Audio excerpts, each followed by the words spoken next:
क्या रुद्राक्ष सिर्फ एक बीज है या फिर इसके भीतर कोई ऐसा रहस्य छुपा है जो सदियों से दबा हुआ है? क्या वाकई इसे पहनने से आत्मा की रक्षा होती है या फिर कहीं ये किसी और की आत्मा को बुलाने का द्वार है? आज मैं आपको जो बताने जा रहा हूँ वो सिर्फ एक कहानी नहीं है, ये मेरा खुद का अनुभव है और शायद आखिरी भी। कही अनकही बातें, हिंदी हॉरर स्टोरी। मैं एक यूट्यूबर हूँ। हमेशा से रहस्यमय चीजों की तह तक जाना मेरी आदत रही है। इस बार मैंने सोचा कि रुद्राक्ष के रहस्यों पर वीडियो बनाऊं। आपने भी सुना होगा, भगवान शिव की आंखों से निकले आंसुओं से उत्पन्न हुआ रुद्राक्ष। कितना रोमांचक लगता है ना? लेकिन इस रोमांच ने मुझे ऐसी जगह पहुंचा दिया जहां से कोई भी सामान्य इंसान लौटकर नहीं आता।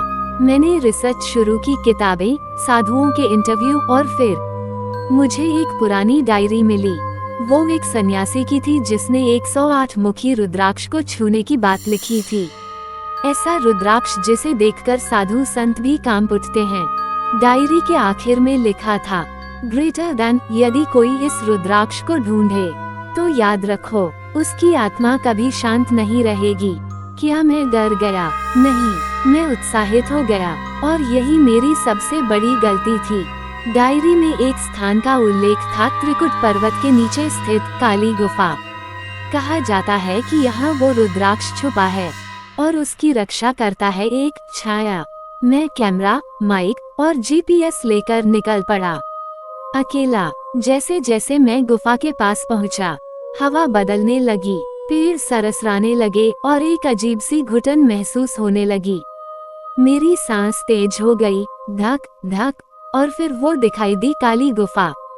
गुफा का द्वार इतना संकरा था कि झुककर अंदर जाना पड़ा। गुप्त अंधेरा, एक हाथ दूर भी कुछ न दिखे।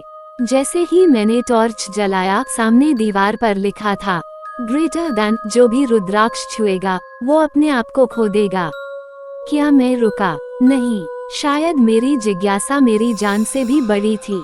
मैं गुफा में करीब 40 फीट अंदर जा चुका था जब मुझे एक अजीब सी गंध महसूस हुई, कुछ सड़ा हुआ, जैसे कोई पुरानी लाश।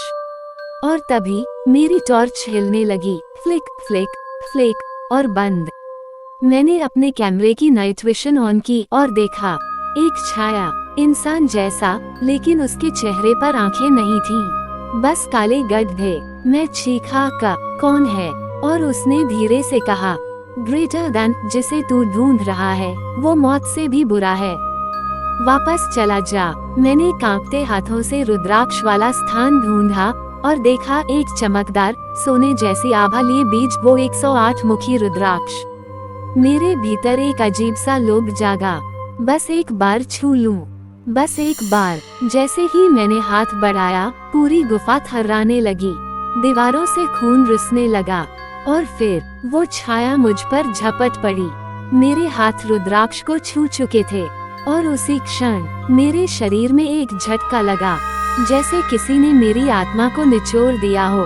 मेरे कानों में आवाज गूंजने लगी, ग्रेटर देन, अब तू सिर्फ इंसान नहीं रहा, अब तू वही बनेगा जिसकी छाया तूने जगा दी है। मैं भागने की कोशिश कर रहा था मगर मेरे पैर जड़ हो चुके थे। मेरी आंखों के सामने वो छाया अब साफ दिख रही थी, वो मैं ही था। हाँ, वो मेरा ही रूप था, लेकिन राक्षसी। क्या मैं बेहोश हो गया था? शायद, क्योंकि जब आंख खुली तो मैं एक शमशान में पड़ा था। रुद्राक्ष मेरी मुट्ठी में था और मेरी हथेली पर उकेरा गया था एक चिन्ह, त्रिशूल। मैं गुफा से वापस तो आ गया, लेकिन कुछ बदल गया था। अब हर रात मुझे सपनों में वो छाया दिखती है। कभी वो मेरी आत्मा से बात करती है, कभी मेरे शरीर में समा जाती है। मेरे घर के आईने अपने आप टूट जाते हैं और कभी कभी मैं खुद को किसी और भाषा में बोलते हुए सुनता हूँ। आप सोच रहे होंगे, क्यों नहीं फेंक देता वो रुद्राक्ष? मैंने कोशिश की, मगर हर बार वो अपने आप मेरी जेब में लौट आता है, जैसे वो मुझसे बंध चुका हो। एक बार मैंने एक तांत्रिक से संपर्क किया, उसने सिर्फ इतना कहा, ग्रेटर देन, अब ये तुम्हारा नहीं, तुम इसके हो चुके हो। उस रात के बाद सब कुछ बदल चुका था। मेरा कमरा, मेरी नींद, मेरे विचार। मैं अब खुद अपने आप को नहीं पहचान पा रहा था। हर रात 2:17 बजे मेरी आंख खुल जाती थी, बिल्कुल बिना किसी आवाज के, और दीवार पर दिखता था एक काला साया जो सिर्फ मुझे देखता था। मैं चीखता था पर आवाज बाहर नहीं जाती थी। मैं भागता था लेकिन दरवाजा खुद ब खुद बंद हो जाता था। ये क्या हो रहा है मुझसे? मैंने रुद्राक्ष को अलमारी में बंद कर दिया, मगर अगली सुबह वो मेरे गले में टंगा था। ये क्या था, मजाक या कोई अलौकिक बंधन? अब मैं उस रुद्राक्ष को गौर से देखने लगा। हर एक मुख अपने आप में जैसे कोई चेहरा था, और कुछ रातों में मैंने देखा वो चेहरे बदलते थे। एक दिन अचानक मेरे शरीर में कुछ खून के छींटे दिखाई दिए, और अगले ही पल टीवी अपने आप ऑन हुआ। स्क्रीन पर सिर्फ एक ही शब्द लिखा था, ग्रेटर देन 108 बार कहा गया था, अब तू गिनेगा अपने कर्म। मेरा शरीर जकड़ गया, मैं चिल्ला नहीं पाया। मेरे चारों ओर वो 108 मुख मेरे कानों में अलग अलग आवाजें करने लगे। कुछ रो रहे थे, कुछ हंस रहे थे, और कुछ चीख रहे थे। अब मैं अकेला नहीं था, मेरे घर में कोई और भी था। शुरुआत में ये सिर्फ एहसास था, पर अब साफ दिखाई देने लगा था। एक लड़की 13-14 साल की, जो मेरे पीछे पीछे चलती थी। सफेद कपड़े, गले में टूटा हुआ माला, और उसके पैरों के नीचे कोई परछाई नहीं थी। उसने मुझसे पहली बार कहा, ग्रेटर देन, तुमने जिस रुद्राक्ष को छुआ है उसमें मेरी आत्मा भी कैद है। मैं मर चुकी हूँ, लेकिन उस छाया के साथ मुझे भी रिहा नहीं किया गया। अगर तुम मेरी मदद नहीं करोगे तो अगला नंबर तुम्हारा है। इस भयंकर डर और उलझन के बीच मैंने एक पुराने अघोरी साधु से संपर्क किया। वो हरिद्वार की एक छोटी सी झोपड़ी में रहता था। उसका नाम था नरकनाथ।